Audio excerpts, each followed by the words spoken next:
I'm going to officially say a formal good afternoon to everyone. I hope that you all had a lovely lunch earlier. I'm Lavinia from the Gruyter APAC marketing team. So this is the 7th workshop in the series Academic Libraries Reimagined, a digital space that's created to foster knowledge sharing and networking within the librarian community. This workshop happens every 4 months and is open to any library professionals who are interested in the topics being presented. So before we get started, there are a couple of housekeeping rules that I would like to go through. So you will notice that your audio and video will be turned off during the presentations. If you want to pose questions during the presentations or during the Q&A, just type it into the chat box and make sure that you have the settings visible to everyone so that we can all read your questions. This entire session will be recorded. The video and the slides will be circulated to all registrants. If they have further questions after the webinar, you can contact any one of us and our emails address will be in the post-event emailed to you. So in today's session, I just quickly pose a couple of questions here. You can have a read through, and if answered yes to any of this, then Silo does exist in your workplace. And you would have already known that, or you would be wanting to know more, and that's why we're all here today. So you're not alone. In fact, about 55% of organizations work in silos. It's a very common issue, and fortunately, they can be brought down. So in a while, our speakers will share tips and practical examples for collaboration within the library team and across the university. So in today's sessions, we have Mr. Chris Chan, a university librarian from Hong Kong Baptist University, and Tina Yang, associate librarians from University of Hong Kong Libraries.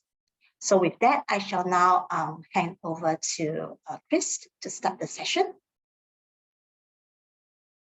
Thank you so much, Lavinia.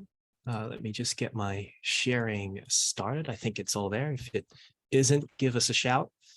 Thank you so much to De Gruyter for the invitation to speak at the session this afternoon. It's just a fantastic opportunity to kind of connect with library professionals from across the region. So I really appreciate it.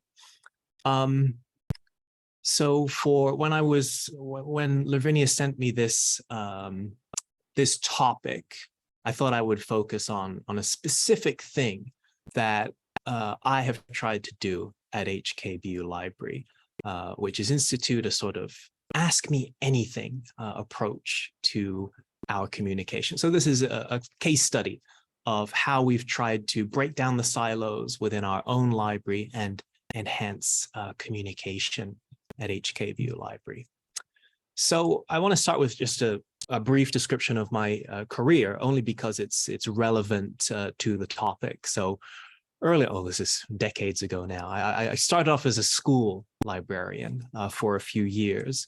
And then I joined HKU Library way back in 2008, so 15 years ago. And I joined as an assistant librarian.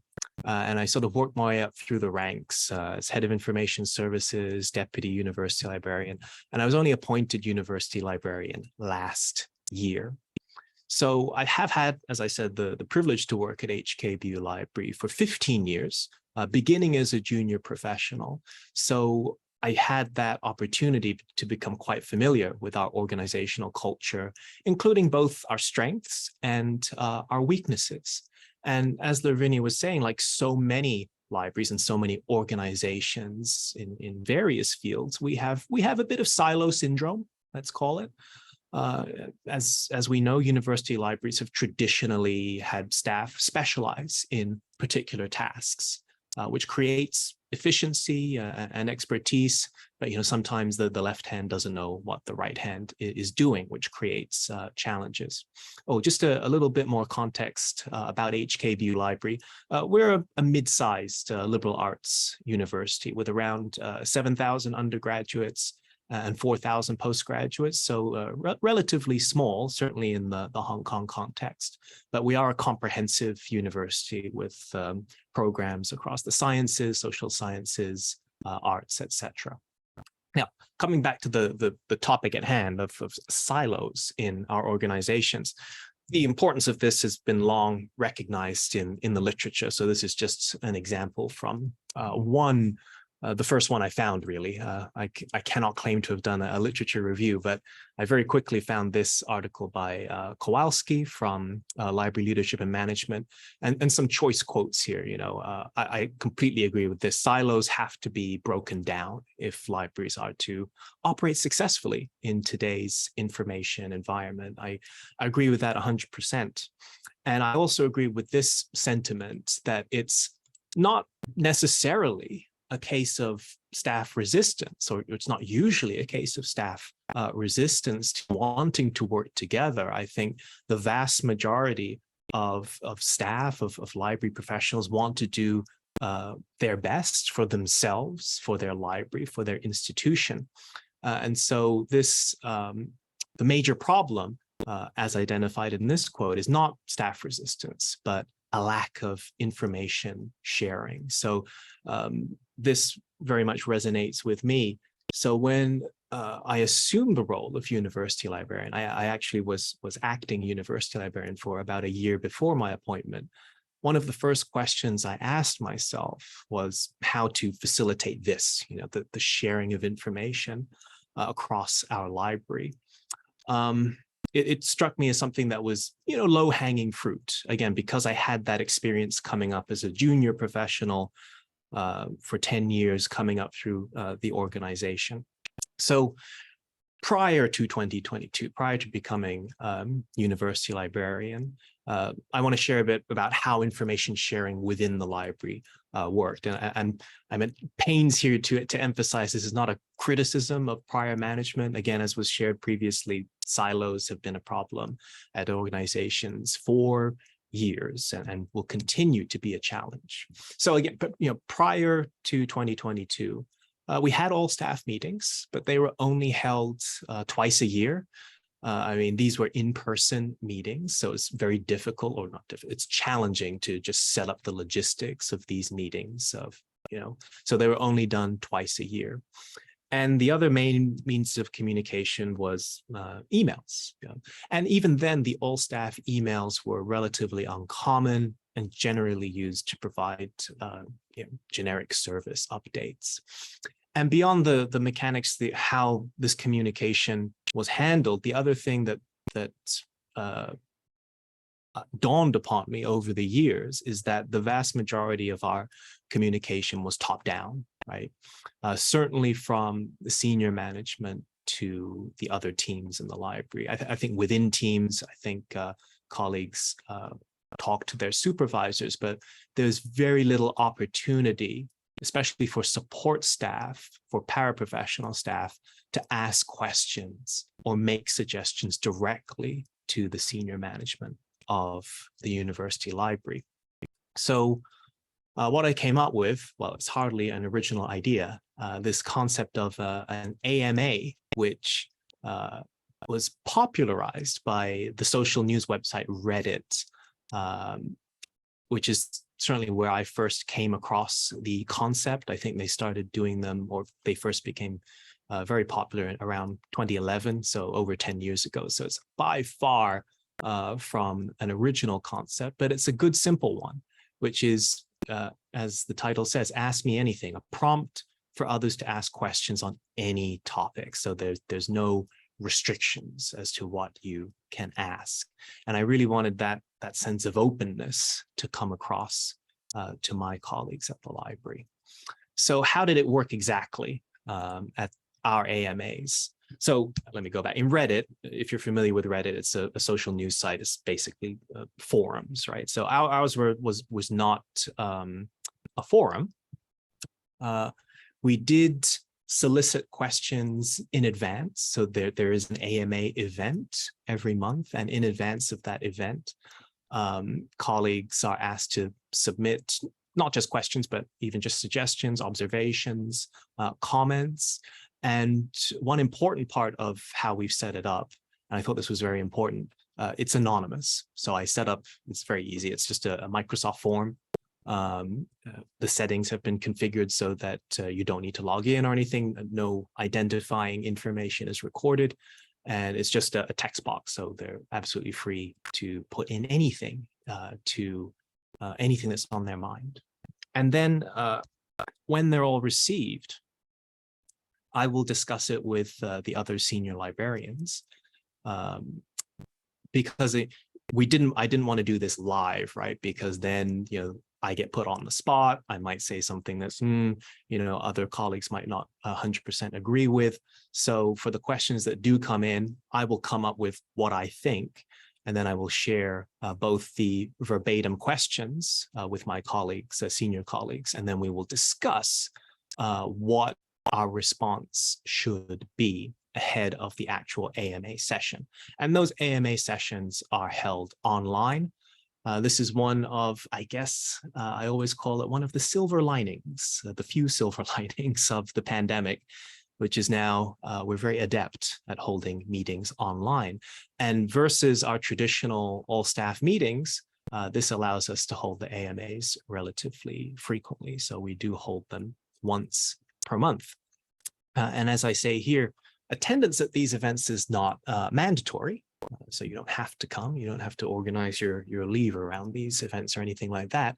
But I found in general, colleagues want to come. We generally get turnout of around 60 to 70%. And to make sure that everyone has a chance to hear my responses, I do record the session, and that's circulated afterwards. Although every time I do that, I say to colleagues, please don't share this outside the library, because that allows me to be, more frank than I would be versus a truly fully public setting. And so that's the gist of it. Questions are received. I answer the questions, but then I found that it's sort of grown. So it's not just questions anymore. Oh, sorry, I forgot this slide. I tell you, it took me a long time to do a screen capture from a recording where I looked vaguely okay. I was making a lot of weird faces in my first few attempts to do that screenshot. But yeah, the point on this slide was, we've held 16 AMAs so far. So it's really become institutionalized at our library. The most recent one was held just at the end of April last month. Yeah, the point I had gotten onto too quickly was that it's not just the AMAs, although those are the sort of centerpiece of the events. I use the opportunity to give everyone updates on various library projects. And I found this to be a really useful way to share information consistently, versus only having 2 all staff meetings per year, or sending out emails which are very formal, and we don't, I usually send out a memorandum, which you can't do for simple service updates. So a simple one here is we are retiring Easy Proxy after many years. We've migrated over to Open Athens. And I just wanted to let everyone know that's what's going to happen at the end of May. Most of our support staff take frontline shifts, so it's useful to reinforce service messages like this so that they're not taken by surprise when related inquiries are received. So not just questions, a chance for me to share information as well. And not always just related to the library, right? Recently, don't worry, I'm not going to talk about ChatGPT. I'm far from an expert, but because it was such a hot topic not just at the university, but in libraries in particular, I took the opportunity just to share what I'd experimented with, especially in terms of misinformation that can very easily be generated by these tools, and just encourage that wider discussion of relevant topics among my colleagues at the library. Another thing that, well, let me go through all of the challenges and lessons learned first, because it wasn't all plain sailing. The first challenge, and it's linked to what I was talking before about making it anonymous, right? And I suspected that something like this would happen, but it's the internet, right? When you make things anonymous, that can open the door to comments being delivered in a way that's let's say, non-constructive, right? So, well, I can be frank on that. There was one occasion where a suggestion or a question was received and was phrased in a way that was just not collegial, right? So I needed to make very clear at the next AMA, which happened to be held at an in-person staff meeting, I had to make very clear that submissions had to be made professionally and respectfully, and explain, because it was interesting, that comment, when you looked past the sort of non-constructive way that it was posed, there was actually a good suggestion in there if you could look past the sort of hostile way that it was delivered. And that's something that I tried to communicate to colleagues. If you can do it in a polite way, it's more likely to be entertained and to be taken seriously. And that seemed to penetrate, and that happened, gosh, over a year ago. I think it was one of the early AMAs. And since then, we've not had an issue with that. And folks have been very nice when sending in their comments and suggestions. Other thing, or lesson learned, is that I don't want to make empty promises, right? I think in some of the early AMAs, as I've written there, I tended to respond to some of the more out there suggestions with, yeah, well, we'll think about it, when really I didn't have any intention of following up on it further. And that's not, on reflection, that wasn't the way to do it. You need, if something is not possible, you need to explain why. You need to say that clearly and explain why. And my favorite example of one of those is we got a suggestion of the library should get a cat, which, if I made all the rules, if it was just my decision, I would love to get a cat for the library. But, we discussed it among the senior librarians, and there are just too many regulatory other issues involved. And I had to be very clear. I love the idea, great idea. Thanks for sending the idea in, but this is just not feasible for us to do. And the last thing that I learned was that the sessions were becoming too much about me, just me talking for, 30 minutes to an hour. Of course, it has to be, the AMA the answers have to come from me. But again, looking back to the original intent of this, which was to break down silos and to enhance communication, it quickly became obvious, well, if we're doing this regularly, it's an opportunity for other colleagues to come in and share what they're doing. So we call it, the part of the session, we call it AMA Extra, which is where there's a brief 15-minute slot for a particular team of the library to introduce their work. And again, from the perspective of breaking down silos, this has been really, I think, important and impactful, especially for the less visible teams. So the example I've thrown up here is our Discovery Services team, which is led by my colleague, Lolita Kwok. And so they're responsible for our discovery service. And obviously, we are a primo library. And a lot of their work is behind the scenes, right? But it is important. It's often very impactful on our user experience. But for colleagues who are in other teams, who are in other silos, they may not have even known that this team existed, frankly.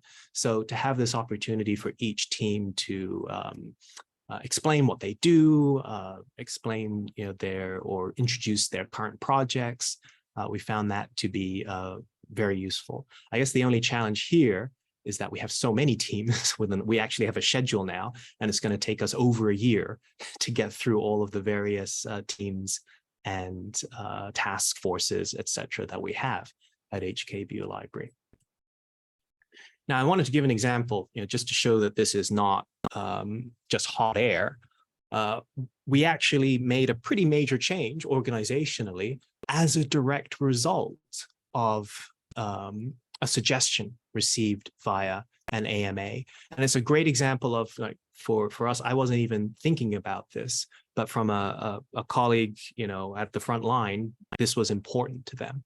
So previously, our paraprofessional staff structure, I've simplified it. Of course, there are examples, there are exceptions, etc. But it was like this. We had library assistant 1, 2, 3, and we also had a senior library assistant grade. And the comment that was received, and yeah, it was anonymous, I assume it was from a support staff colleague, but I can't be sure, was that these titles were essentially misleading. Some of especially the senior library assistants, they're actually working at a pretty high level. In some cases, they're negotiating with vendors and whatnot.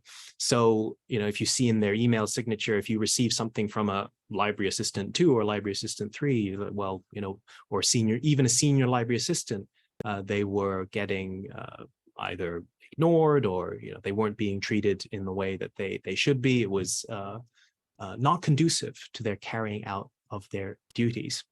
So this is something I hadn't even considered, probably because I'd been at the library for so long. I just assumed, well, these are the titles and it should be obvious as to what they're doing. So this actually, I saw the point, discussed it with the senior team. We saw where they were coming from too. And of course, the process was long because what we did was we looked at what other libraries in Hong Kong, what titles they used. We had to go through, the HR process and get approval from our senior management, etc. But we did, after I think 6 months or so, we were able to actually implement this change. So as you can see there, we now refer more to a library officer position, which we found was consistent with what other libraries were using in Hong Kong. So it's just a one example of an actual concrete change that came about as a result of our AMAs. And beyond the AMAs, I've been looking at other ways to keep the conversations going. Our university switched over from Google to Microsoft this academic year. And we now have access to the Microsoft Teams platform. So I've tried to use this as a way, sort of not live, but sort of offline, to keep conversations going. So we have a library-wide channel, again, for informal communication, because previously we only had email, and email is too formal. I found when you put out staff-wide announcements via an email, no one is going to reply to you. But if you put your announcements and your ideas into this library-wide channel, it's more general, it's more of a social-ish experience. There's more room for replies. So here you can just see, and people don't feel like, oh, I don't have to have a super important topic that deserves an all-staff email, just more, event reminders. Well, you can see here our book culture club, ALMA updates. And as you can see, there are replies and comments coming in as well. And again, it's not just the day-to-day operations of the library, but professional sharing as well. So anything of interest or anything relevant to the library and the information profession, we tried to get more sharing going there as well. But it's, it's slow going so far because it's another change that's being introduced. And that's kind of the point I want to finish on. This is very much a work in progress. And I'm just to be clear, I'm not claiming that our internal communication is now perfect or that we've eliminated silos. Our silos still exist. But I've seen some encouraging signs that these barriers are starting to break down in terms of collaborations across teams and clusters. And going forward, we're going to continue emphasizing the support for that two-way communication. And I'm going to try and continue modeling these attitudes and behaviors, and hopefully colleagues appreciate that and feel that their voice is heard. And I always say, come to me anytime. Now, sometimes people are not willing to come in to your door and sit down and talk to you, but having that other opportunity to have a sort of online submission, I found that to be pretty useful. So yeah, just some sharing. I think I'm right on time, so I'll stop there. Looking forward to your questions, but first we have the pleasure of hearing from Tina. Over to you. If Tina is there.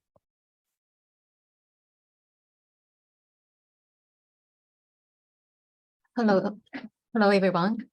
First of all, I'd like to thank Lavinia for inviting me to share the HKU library experience. Unlike Chris, who talked about breaking the silo within library, what I'm going to talk is about how HKU libraries collaborate with other campus stakeholders in supporting the university research. So I'm an associate librarian at the University of Hong Kong, responsible for the library's learning and research services. So this is what I'm going to cover. I will go through each of them one by one. First of all, just give you an overview of HKU and HKU libraries. So HKU Library was founded in 1911. It is the oldest academic library in oldest university. Sorry, the university was founded in 1911. It was the oldest university in Hong Kong.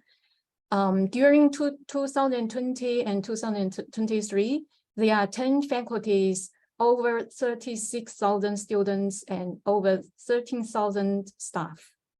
The university was ranked 21 in 2023 QS ranking, university ranking, and 31 in Times Higher Education World University ranking. The university is also ranked #1 most international university in THE World University ranking, because we have the staff and students from local Hong Kong as well as from overseas, including mainland China. The university is a research-intensive university. So this just gives you an overview of the research profile during 2021 and 2022. As you can see, the university research covers different disciplinary areas, and we had about over 5,600 research output, and over 7,800 research projects. The research funding was over 14 million Hong Kong dollars. That was 1 billion US dollars a year. So as for the library was founded in 1912, consisting of the main library and 6 branch libraries. Most of our libraries are situated on the main campus and adjacent Centennial campus. Medical library and dental library are off-campus libraries. So the university aims to advance the teaching, learning, research, and knowledge exchange through our resources, services, as well as our innovative and collaborative approaches. So this is our library's vision. So now I'm going to talk about the social structure within HKU. So across HKU campus, there are different stakeholders providing research support to the university staff and students.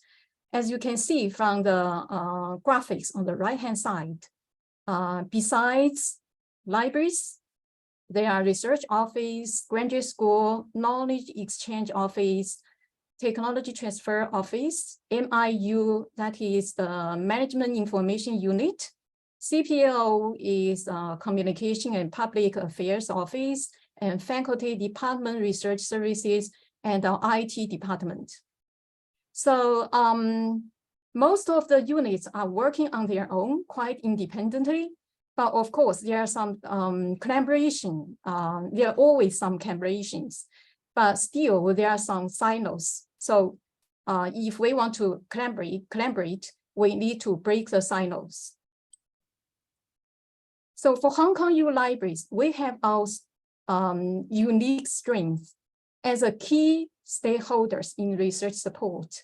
we have been playing some leading roles. For example, we are leading the institutional repository Scholars Hub.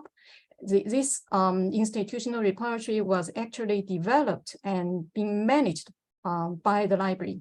We are also responsible for managing the university's data repository, that is Data Hub. And the library has expertise in bibliometrics. We have been carrying out some bibliometrics projects to support the university different areas. For example, every year we help the university to identify the top 1% Hong Kong youth scholars. And we also provide citation certification services to support grant and award application and job hunting.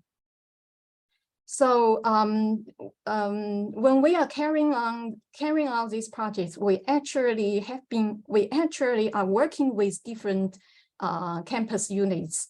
So we have to further our collaboration, we can build on our existing partnerships with other stakeholders. So this is our advantage. Now, how do we collaborate with each other and what have we done? I will give you some practical examples. These are the highlights of the projects and services we have completed or currently working on. The first project is our new research information management system, RIMS. This is a new system integrating grant management module and research output management module into one single platform. The library is responsible for research output management module. We are working with research office, IT department, and MIU in the designing and implementing this module. Different stakeholders have different roles, but we have a steering committee which monitor the project progress. The actual work is carried out by the project working groups. For the communication, we have bi-weekly meeting to discuss the issues, solutions, and monitor the progress. From time to time, the project working group also have ad hoc meetings to tackle some emergencies. We use a Microsoft Teams channel for communication, for internal communication. So this is a timeline for this system. The project was kicked off in January 2022. Then during the phase 1, we launched a research grant management module on 19th of October 2023. Then on 28th of April, last month actually, we launched the research output management module. So before the launch, we had a UAT and consultation meetings with different stakeholders, for example, the researchers, because they are the users. So we also, after the launch, we also, before and after the launch, we also organized some training and briefing for the researchers and the research administrators. This was collaborated with our research office. So the second project is Scholars Hub. Scholars Hub is a Hong Kong U institutional repository. It has a long history. It was developed by the library to showcase the research output and increase the research visibility of Hong Kong U researchers and their publications. So we collaborate with other units to collect and display the research outputs.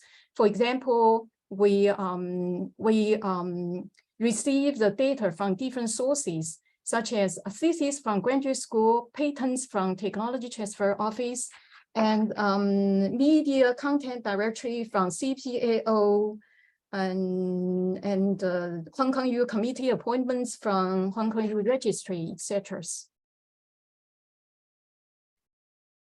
So this open science and open research is becoming an emerging trend, and the library is in the position to drive the development of open science and open research across Hong Kong U campus. So for open data, Hong Kong U is the first university, probably the only university, which has a Hong Kong university-wide research data and records management system. It was issued in 2015. So the policy actually requires the RPG, that is research postgraduate students, to deposit their data management plan and submit their data when they submit their thesis. So we work with graduate school to ensure the RPG students to comply with the policy according to the guideline, to follow the appropriate workflows. And the policy also encourage the external grant researchers to deposit their DMP and submit their data. So in this respect, we work with our research services, that is the research office on the registry. Data Hub is the data repository managed by the library, implemented and managed by the library. It supports fair data principle, and it is powered by the Figshare platform. So to encourage researchers to deposit their data into Data Hub, we work with different project teams. For example, we work with ASIA from the Hong Kong U Institute for the Humanity and Social Sciences to deposit their project data into Data Hub. We created a project page dedicated to this project to help them curate the data. Other open access services include transformative agreements. We have been working with different publishers to reach transformative agreements, which offer Hong Kong U affiliated corresponding authors full waiver of APC for open OA publishing in selected journals published by the publishers. In total, there are 2,471 journals covered by our transformative agreement. So to promote the transformative agreements, we work with Hong Kong U researchers. We identified the Hong Kong U journal editors covered by the TA journal, by our TA journals. There are in total 117 Hong Kong U scholars from different faculties. We engage them, we send a letter to them and encourage them to invite their colleagues to publish in these OA journals, and also invite them to be a speaker at our OA seminars and workshops. So last year in November, the libraries made a bold move to launch a Hong Kong U Libraries Open Access Author Fund. We set aside a certain amount of funding to support Hong Kong U authors to publish in open access journals, Gold OA journals, to facilitate knowledge exchange and also increase the research visibility. So each author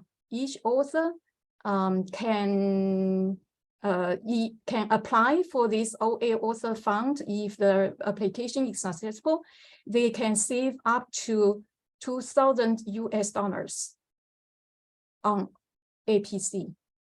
So far, as of 8th of May this year, we have approved 60 applications. So the initiative was well received and recognized by the researchers.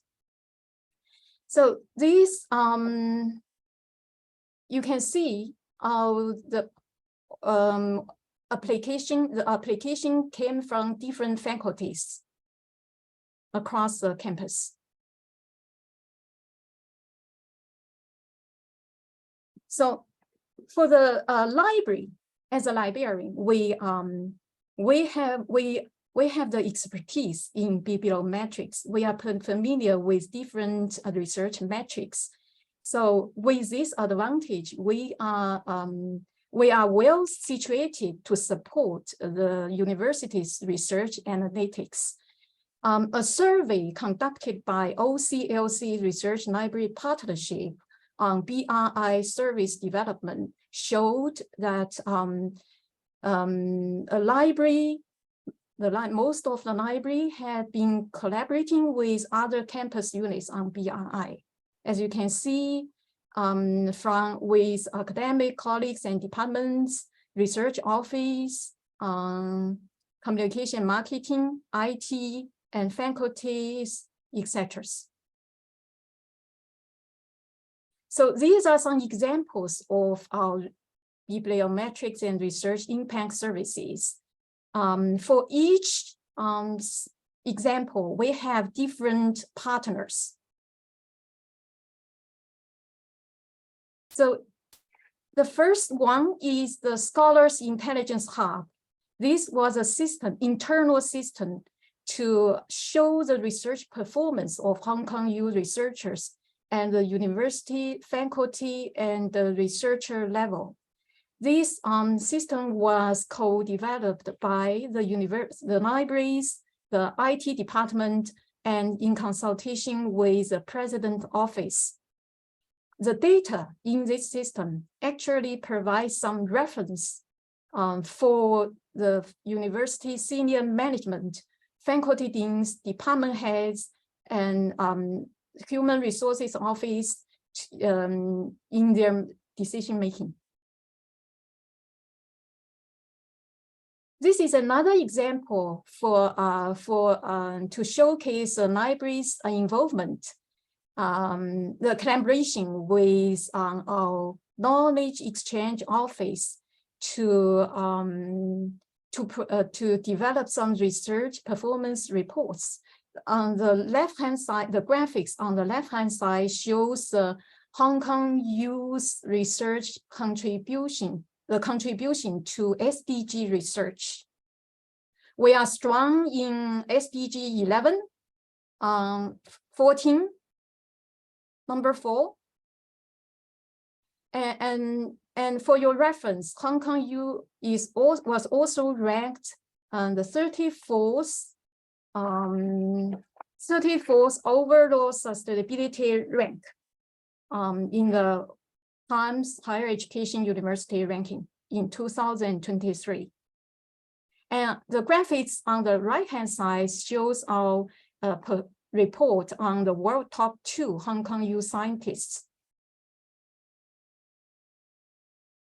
So the university also collaborated with MIU and President Office to do some ranking system diagnosis from the point of view from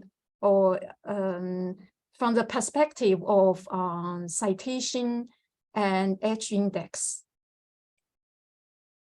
So for academic development, we work with the President Office, HR, Human Resources Office, and faculty departments and department heads to help provide some data to support the talent recruitment, research performance analysis, and benchmarking with other top universities.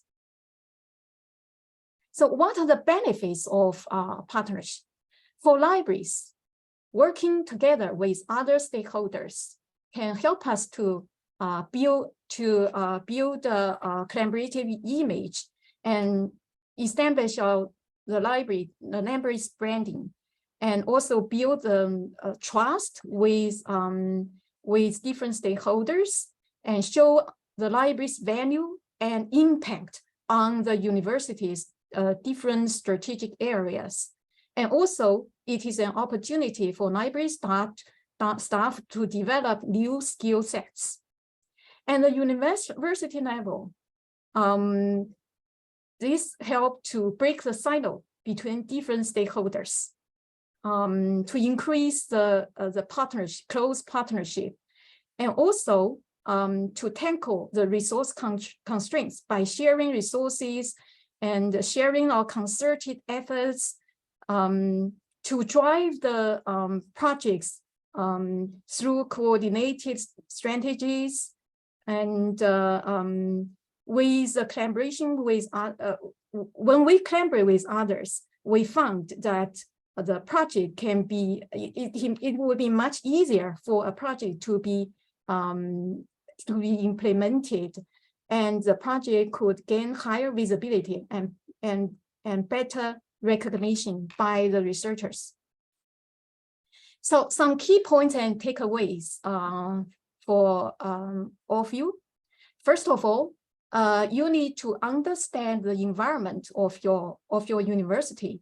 You need to do an environmental scan, then to know the stakeholders, what are the stakeholders and their research, their interests, and also to maintain an effective communication network, and to understand why do we need collaboration. That is the benefits for libraries and university. And lastly, to have a collaborative mindset. So that's all for my sharing. Thank you very much. I'm happy to take questions. Thank you. Thank you so much. Right, so we're just going to give a couple of minutes for the attendees to type their questions. Maybe I could start off and maybe ask Chris about your AMA initiative. So I can see that it's within the library system, environment, and network.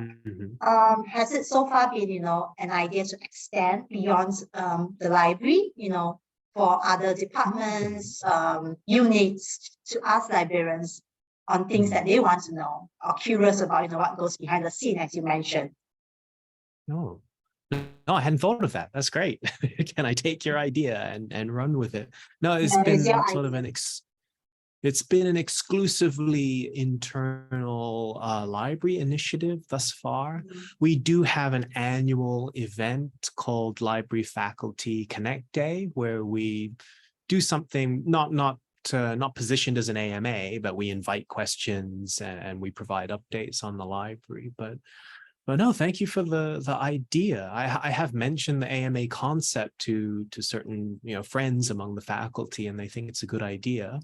But yeah, inviting questions from outside the lab, or something I've been very keen on lately, Lavinia, is connecting with the students, the student societies, and maybe inviting them if they're interested, if they're interested in the behind the scenes. I'm sure they're interested in how the library can support their study and research, though. But thank you. I'm sure that would be an interesting idea. Yeah, the new generation would have plenty of questions if you allow them to. If we allow them. But in terms of the AMA, how do you actually evaluate the effectiveness? Do you have a review every 6 months to see whether the ideas implemented is working well? The staff is feeling good about this whole process. Yeah. I think assessment is, as in everything we do in libraries, is very important. So we haven't implemented it yet, but we will be doing a staff survey. And I'm sure one of the questions, a library staff survey, so just internal for library staff, and to try and get some more structured feedback on how the AMAs are going.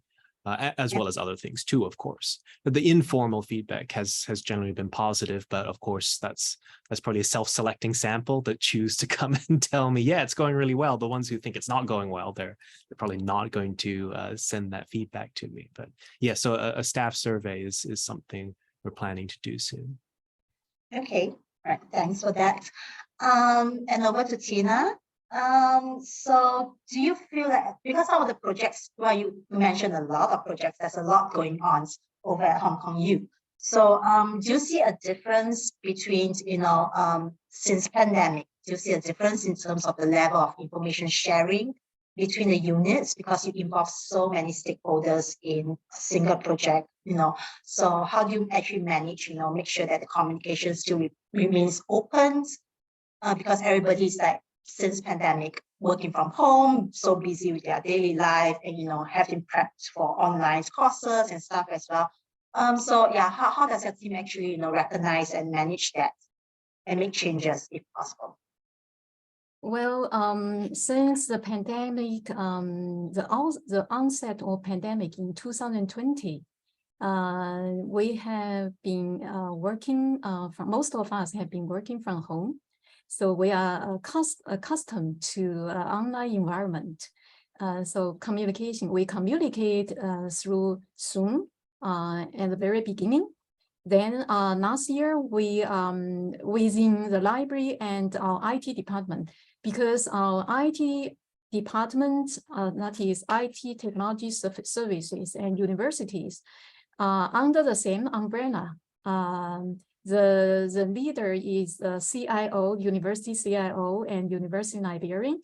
So within the two departments, we started to use Microsoft Teams for communication, for internal communication, which is a very effective and powerful channel, actually. So and Hong Kong U, we subscribe to Zoom. We also subscribe to Microsoft Teams, so you can choose either.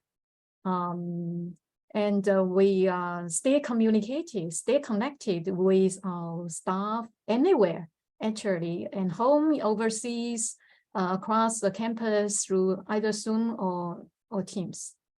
Actually, even now, we can still work from home after the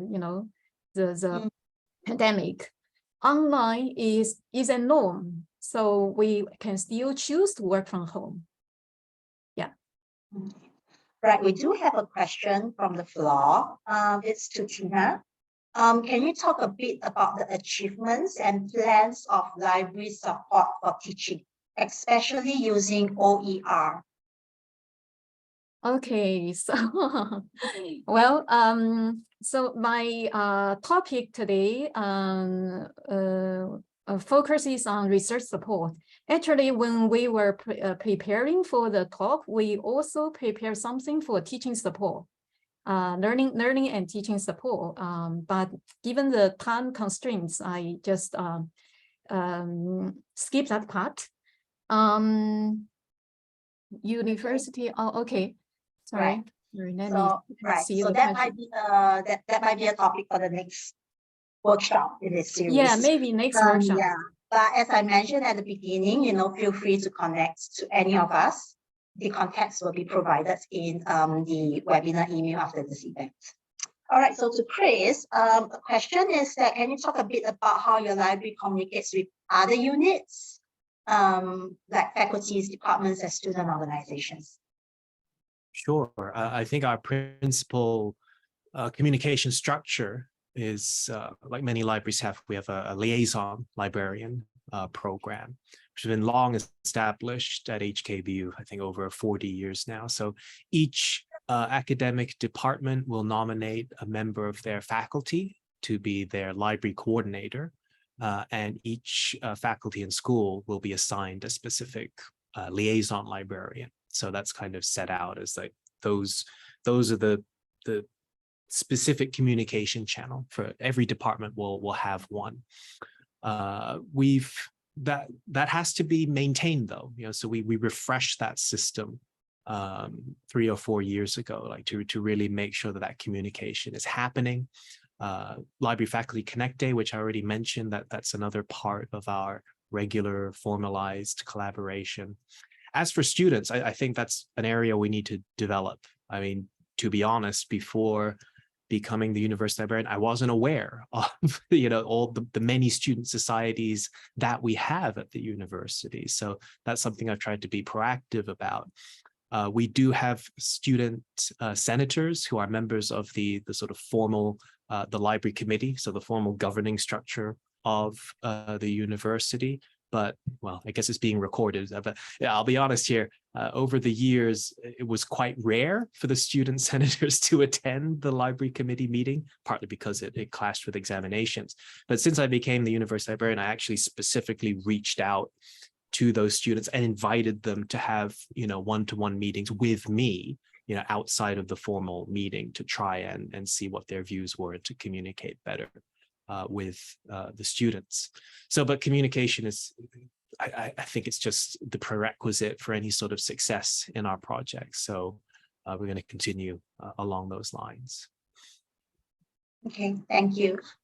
Right, I hope that answered the questions. So I'm going to just wait for just a minute to see if there's any more coming through. But I'm also like to quickly mention that there is an open invitation to any one of you who would like to contribute to this series, sharing on information that you feel would benefit the librarian community. So you will find more information on how to participate as a speaker or recommend your peers in the events email. All right, I don't see any more questions coming through, and we are ending on the dot. So I would like to thank our speakers again for joining us today. And also I wish everyone a good day and see you in November where the next session will happen.